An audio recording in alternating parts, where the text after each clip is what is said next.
Hello दोस्तों, मेरा नाम है अंकुर सिंह और हम आपका वेलकम करते हैं क्वालिटी स्मार्ट नॉलेज चैनल पे। तो आज का हमारा टॉपिक है 3R के रिलेटेड्स पे।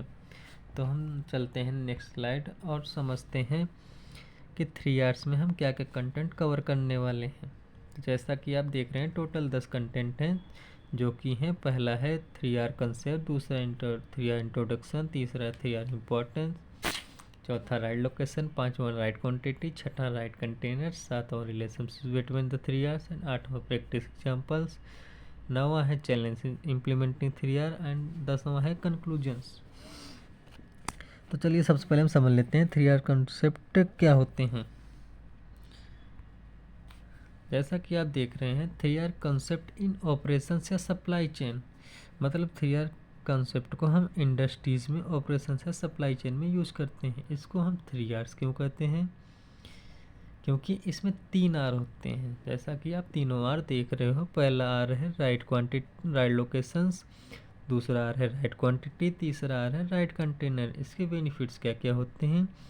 Improve efficiencies, safeties and cost control, मतलब ये है कि ये एफिशिएंसीज को इम्प्रूव करता है, सेफ्टी और कॉस्ट को कंट्रोल करता है। तो चलिए अब हम चलते हैं 3R के दूसरे कंटेंट की ओर, जो कि है 3R इंट्रोडक्शन। तो जैसा कि आप देख रहे हैं 3R is a systematic approach used in warehouse manufacturing, logistic, inventory management, मतलब ये है कि 3R एक सिस्टमेटिक अप्रोच है जिसका यूज हम वेयर हाउस में करते हैं, मैन्युफैक्चरिंग प्रोसेस में करते हैं, लॉजिस्टिक्स में करते हैं, इन्वेंट्री मैनेजमेंट में करते हैं। तो चलिए अब हम समझ लेते हैं इसके ऑब्जेक्टिव्स क्या क्या होते हैं। पहला है रिड्यूस वेस्टेज, मतलब वेस्ट को हम रिड्यूस करते हैं। दूसरा इम्प्रूव प्रोडक्टिविटी, मतलब प्रोडक्टिविटी को हम इम्प्रूव करते हैं। तीसरा है इंश्योर स्मूथ मटेरियल्स फ्लो, मतलब है मटेरियल फ्लो, जो मटेरियल फ्लो है बिना किसी प्रॉब्लम्स के स्मूथली हो जाए। आइए हम चलते हैं थर्ड कंटेंट की ओर, जो कि हमारा है 3R इम्पोर्टेंस। तो सबसे पहले 3R इम्पोर्टेंस में हम समझते हैं मिनिमाइज मटेरियल हैंडलिंग टाइम्स,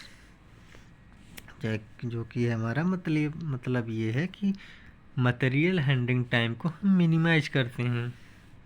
दूसरा हमारा रिड्यूस इन्वेंट्री एरर्स, मतलब इन्वेंट्री एरर्स को हम कम करते हैं। तीसरा हमारा है इम्प्रूव वर्कफ्लो, वर्कप्लेस सेफ्टीज़, मतलब वर्कप्लेस पर सेफ्टीज़ को इम्प्रूव करते हैं। चौथा हमारा ऑप्टिमाइज स्पेस यूटिलाइजेशन, मतलब स्पेस यूटिलाइजेशन को हम ऑप्टिमाइज करते हैं। इसका मतलब उपयोग स्थान का अनुकूलन करना होता है। लास्ट हमारा लोअर ऑपरेशनल कॉस्ट, मतलब ऑपरेशनल कॉस्ट को हम कम करते हैं। आइए चलते हैं फोर्थ कंटेंट की ओर, जो कि हमारा है राइट लोकेशंस। आइए सबसे पहले हम इसके डेफिनेशंस को समझ लेते हैं। डेफिनेशन है इसका प्लेसिंग मटेरियल और items in the correct designated place, मतलब ये है कि जो हम मटेरियल्स या आइटम्स को रखेंगे उसको करेक्ट और डेजिग्नेटेड प्लेस पर रखना है। आइए समझते हैं इसके की पॉइंट्स क्या क्या होते हैं। जैसा कि पहला की पॉइंट्स है क्लियरली डिफाइंड स्टोरेज लोकेशंस, मतलब हम स्टोरेज लोकेशंस को क्लियरली डिफाइन करेंगे। दूसरा पॉइंट हमारा logical layout based on uses frequencies, मतलब उपयोग के आवृत्ति के आधार पर लॉजिकल लेआउट बनाएंगे। तीसरा पॉइंट है हमारा इजी एक्सेसिबिलिटीज, मतलब जानकारी का उपयोग आसान करना हो, जहाँ कोई बाधा ना हो और आसानी से पहुँचा जा सके, इसे कहते हैं इजी एक्सेसिबिलिटी। चौथा हमारा visual identifications, labels, barcode, colour coding. जो भी मटेरियल, मतलब ये है इसका, जो भी मटेरियल को रखेंगे उसको विजुअल आइडेंटिफिकेशन करके रखना है, मतलब ये विजुअल आइडेंटिफाई करके रखना है। जैसे विजुअल आइडेंटिफाई हम कैसे कर सकते हैं? जैसे आइडेंटिफिकेशन लेबल लगा सकते हैं, बारकोड का यूज कर सकते हैं, कलर कोडिंग कर सकते हैं, मतलब जो भी मटेरियल हम स्टोर कर रहे हैं उसको आसानी से पहचान किया जा सके। तो चलिए अब हम चलते हैं इसके बेनिफिट्स की ओर। बेनिफिट्स है faster retrieval.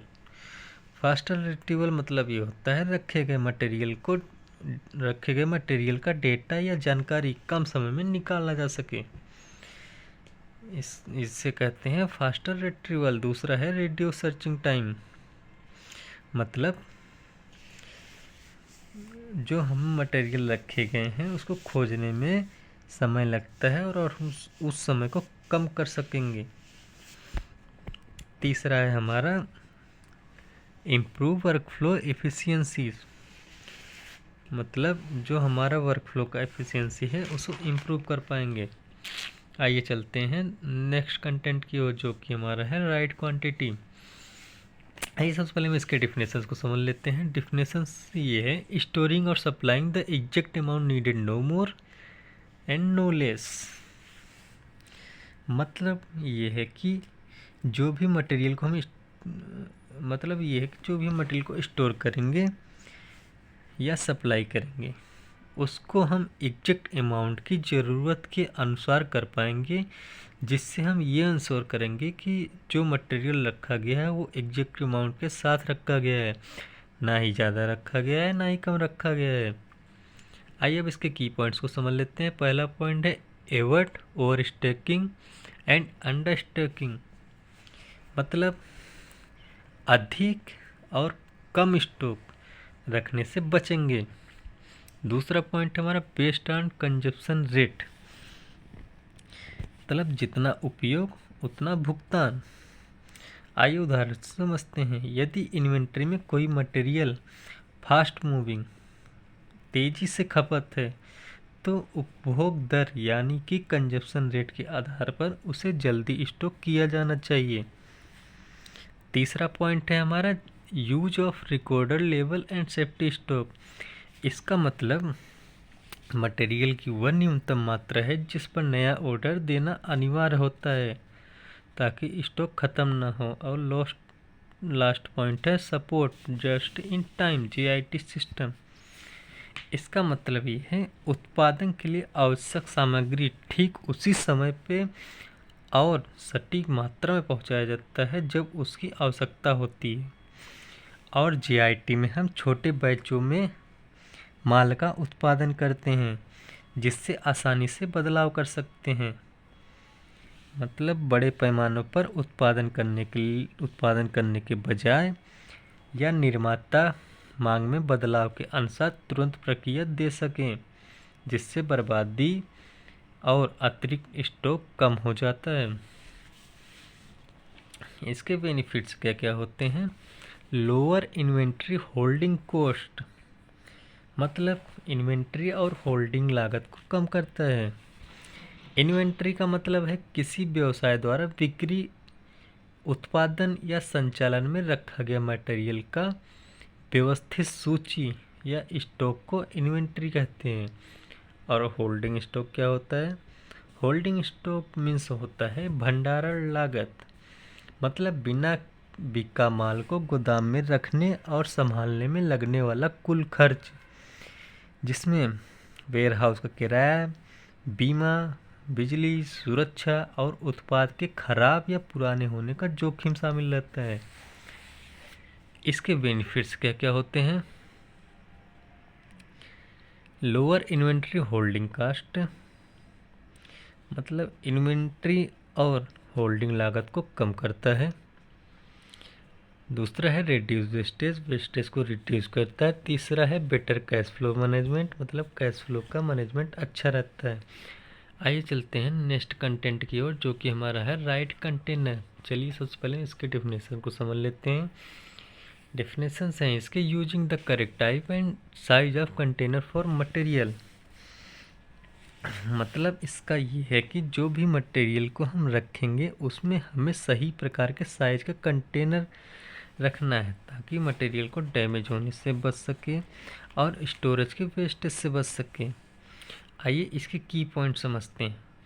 सूटेबल्स container size and material, मतलब उपयुक्त कंटेनर का आकार और सामग्री किसी वस्तु को पैक करके या ढोने के लिए सही आकार, साइज और सही पदार्थ या सामग्री मटेरियल वाला कंटेनर चुनना होता है। जैसे उपयुक्त आकार, सूटेबल साइज, मतलब ये है कि ना बहुत छोटा हो ना बहुत बड़ा, जो सामान के लिए ठीक हो। दूसरा है सूटेबल मटेरियल, मतलब जैसे हम प्लास्टिक, कांच, धातु, कागज आदि, जो सामान को सुरक्षित रखें।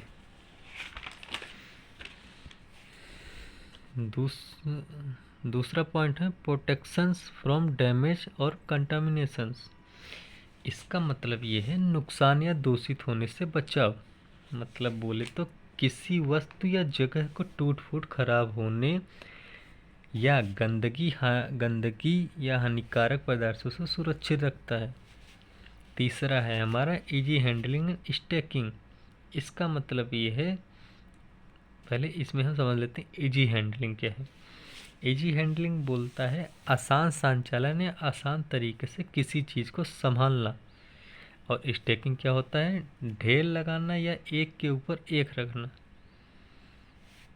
This is called stacking. Last point है हमारा स्टैंडर्डाइज कंटेनर्स वेयर पॉसिबल। इसका मतलब जहाँ संभव हो एक ही आकार और प्रकार के कंटेनर का उपयोग करो। मतलब स्टोर, ट्रांसपोर्ट या पैकिंग के लिए अलग अलग साइज के बजाय स्टैंडर्ड एक जैसा इस्तेमाल किया जाना चाहिए। आइए समझते हैं इसके बेनिफिट्स को। पहला है इम्प्रूव सेफ्टी, मतलब सेफ्टी को इम्प्रूव करो। दूसरा है रिड्यूस मटेरियल डैमेज, मतलब ये है कि मटेरियल को डैमेज होने से रोकें। तीसरा पॉइंट में बेटर स्पेस यूटिलाइजेशन। इसका मतलब ये है कि स्पेस यूटिलाइजेशन को अच्छा बनाएं। जैसे कि यानी मौजूद जगह को इस तरह इस्तेमाल करना है कि कम जगह में ज़्यादा सामान या काम हो सके और कोई जगह बेकार न जाए। नेक्स्ट कंटेंट है रिलेशनशिप बिटवीन द 3 R's। इसमें फर्स्ट पॉइंट है right location ensure easy access. मतलब राइट लोकेशन हमारा ये इंश्योर करता है कि इजी एक्सेस हो, मतलब किसी चीज़ तक बिना ज़्यादा मेहनत, समय या परेशानी के हम पहुंच सकें।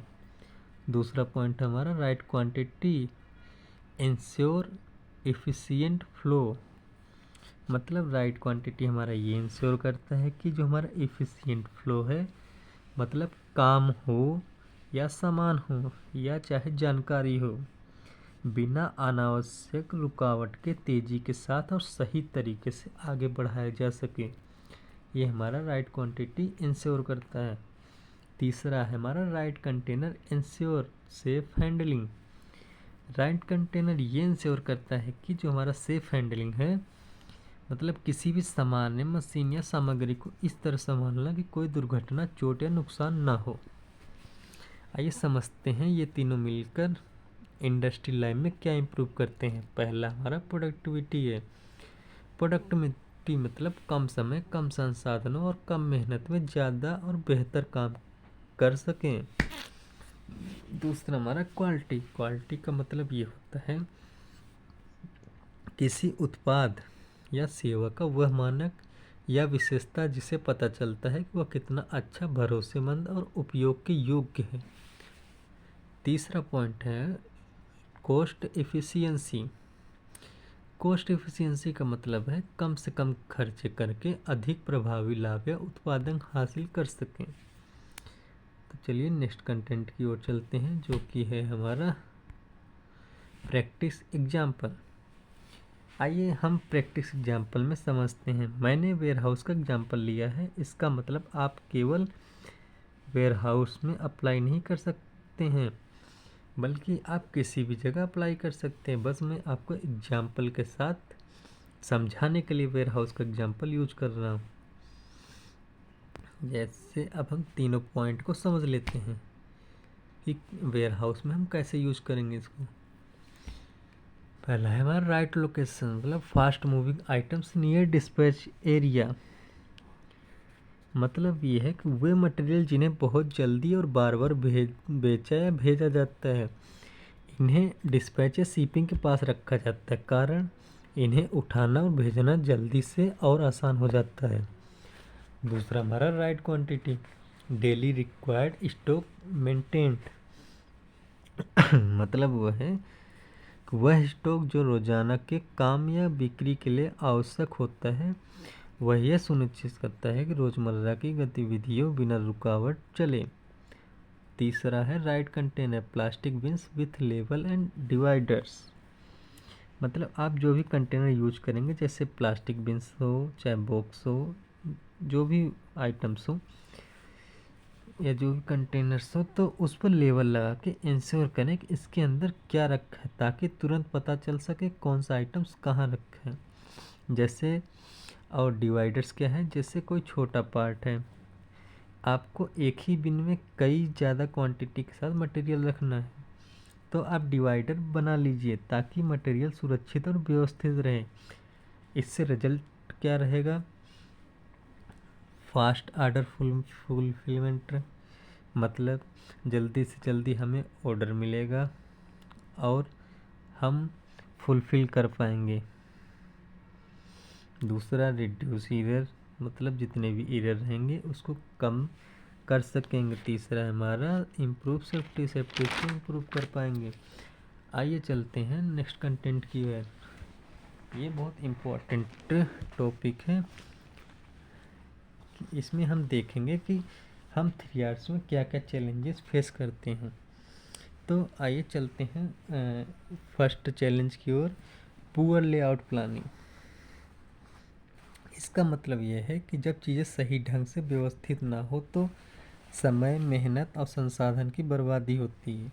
इसका क्या प्रभाव पड़ता है, काम धीमा होना, स्टॉक ढूंढने में ज़्यादा समय लगना, दुर्घटना या नुकसान का खतरा बढ़ना, कर्मचारियों का मनोबल कम होना, ये सब चैलेंजेस हम फेस करते हैं। दूसरा हमारा क्या है, इनएक्यूरेट डिमांडेड फॉर कॉस्टिंग्स। इसका मतलब यह प्रक्रिया जिसमें पहले इसमें हम 2 चीज़ हैं, इनएक्यूरेट डिमांड फॉर कॉस्टिंग। इसको समझने से पहले आपको डिमांड फॉर कॉस्टिंग समझना पड़ेगा कि डिमांड फॉर कॉस्टिंग क्या होता है। डिमांड फॉर कॉस्टिंग यह प्रक्रिया है जिसमें यह अनुमान लगाया जाता है कि भविष्य में किसी उत्पाद की कितनी मांग होगी। इससे उद्देश्य है कि स्टॉक की सही मात्रा बनाए रखता है ताकि कमी और अधिकता ना हो। अब समझते हैं इनएक्यूरेट डिमांड फॉर कॉस्टिंग। इसका मतलब ये है कि जब अनुमान गलत हो जाता है, यानी मांग कम या ज़्यादा आ जाती है, तो इसके नतीजे क्या होते हैं, इससे पैसे और जगह बेकार होता है, ग्राहकों को सही समय पर उत्पाद नहीं मिल पाता है और व्यवसायी को लापरवाही और नकारात्मक असर होता है। तीसरा क्या हमारा, लैक ऑफ स्टैंडर्ड कंटेनर्स। तो पहले हम समझते हैं स्टैंडर्ड कंटेनर्स क्या होता है, ताकि आपको अच्छे से समझ में आए कि लैक ऑफ स्टैंडर्ड कंटेनर्स। तो चलिए सबसे पहले हम समझते हैं क्या स्टैंडर्ड कंटेनर्स। इसका मतलब ये होता है, यह एक ऐसा कंटेनर होता है जिसका आकार, माप और क्षमता पहले से तय होता है। गोदाम या लॉजिस्टिक्स में इसे समान रूप से स्टॉक रखने और स्थान बचाने के लिए इस्तेमाल किया जाता है। समझ गए आप स्टैंडर्ड कंटेनर्स क्या होते हैं। अब आइए समझते हैं लैक ऑफ स्टैंडर्ड कंटेनर्स। जब कंटेनर अलग अलग आकार और प्रकार के होते हैं तो स्टॉक व्यवस्थित रखना मुश्किल हो जाता है। इसके नतीजे क्या होते हैं, जगह की बर्बादी होता है, सामान उठाने में कठिनाई होता है, डिस्पैच में देरी होता है, स्टॉक का गड़बड़ापन होता है। ये सब नतीजे होते हैं। लास्ट हमारा एफिशिएंट ट्रेनिंग, ये बहुत इम्पोर्टेंट है, क्योंकि जब कर्मचारियों को काम करने के पूरा ज्ञान और अनुभव नहीं दिया जाता है, यानी प्रशिक्षण कम या अधूरा होता है, इसके परिणाम ये होते हैं कि काम में गलतियां होना, कम उत्पादकता होना, सुरक्षा जोखिम बढ़ाना, कर्मचारियों का मनोबल कम होना। इसीलिए कर्मचारियों को उनके काम को सही और कुशलतापूर्वक करने के लिए दी जाने वाली शिक्षा और अभ्यास होना जरूरी है। आइए चलते हैं नेक्स्ट कंटेंट की ओर, जो कि हमारा है कंक्लूजन। कंक्लूजन हमारा ये निकल के आता है 3R में। 3R is a simple but powerful concept. समझने की कोशिश करिएगा आप। 3R एक सरल है लेकिन प्रभावशाली अवधारणा है, क्योंकि यह अवधारणा गोदाम या स्टॉक प्रबंधन में सटीकता, कार्यकुशलता और सुरक्षा बढ़ाने के लिए इस्तेमाल होता है। दूसरा पॉइंट है हेल्प अचीव ऑपरेशनल एक्सीलेंस, मतलब कार्य क्षमता और गुणवत्ता में श्रेष्ठता हासिल करने में सहायता करता है। मतलब यह उस स्थिति को कहते हैं जहां किसी संगठन के सभी कार्य कुशल, सटीक और गुणवत्ता के साथ पूरे होते हैं।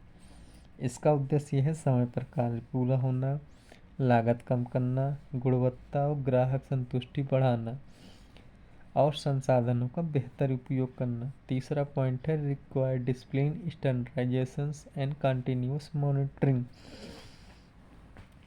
मतलब यह है वर्कफ्लो प्रोडक्शन या गोदाम प्रबंधन में इस्तेमाल होता है। इसका मतलब यह है कि कार्य को सुचारू, सुरक्षित और गुणवत्ता के अनुसार बनाए रखने के लिए ये तीनों जरूरी हैं। आइए विस्तार से समझते हैं इनको। पहला है रिक्वायर्ड डिसिप्लिन, मतलब नियमों और प्रक्रियाओं का पालन करना, कर्मचारियों को समय पर काम करना, सुरक्षा नियमों का पालन करना, ये सब हमारे रिक्वायर्ड डिसिप्लिन हैं। दूसरा हमारा स्टैंडर्डाइजेशन, मतलब कार्य को एक समान और तय तरीके में करना। मतलब जो भी आप काम करेंगे उसको एक समान और तय तरीके से करना है। जैसे उदाहरण के लिए समझते हैं, सभी सामान को तय कंटेनर और लेबल में रखना है। सभी कर्मचारियों को एक ही प्रक्रिया अपनाना है और उस पर काम करना है, क्योंकि अलग अलग प्रक्रिया से काम करेंगे कर्मचारी तो उससे बहुत सारी प्रॉब्लम्स फेस करना पड़ता है। इसलिए हमें ज़रूरी है एक ही प्रक्रिया को अपनाना और उसी पे काम करना। तीसरा पॉइंट है हमारा कंटिन्यूअस मॉनिटरिंग, मतलब काम के हर स्टेप को नियमित जांच करना। उदाहरण स्टॉक स्तर, सुरक्षा उपाय और गुणवत्ता को नियमित समीक्षा करना है। लास्ट पॉइंट हमारा essential for lean and efficient operations, मतलब लीन और प्रभावी संचालन के लिए अनिवार्य। आइए विस्तार से समझें लीन ऑपरेशंस क्या होते हैं। लीन ऑपरेशंस मतलब ऐसा संचालन जिसमें बेकार का समय, संसाधन और लागत कम हो और केवल आवश्यक कार्य और संसाधनों का उपयोग होता है। This is called a lean operations. और सेकंड है इसमें एफिशिएंट ऑपरेशंस, मतलब कार्य को सटीक, तेज और उच्च गुणवत्ता के साथ पूरा करना है। तो अब हमारा 3R प्रोसेस इसी के साथ कंप्लीट हो गया है। आई होप वीडियो आपको अच्छा लगा हो। यदि आपको वीडियो अच्छा लगा हो तो आप कमेंट में बताएं कि हम नेक्स्ट वीडियो किस टॉपिक पर बनाएं। आपको कमेंट का रीड करके हम आपकी जो भी टॉपिक आप सजेस्ट करेंगे हम नेक्स्ट वीडियो हम उसी टॉपिक पर लाएंगे। Thank you for watching this video. मिलते हैं नेक्स्ट वीडियो में।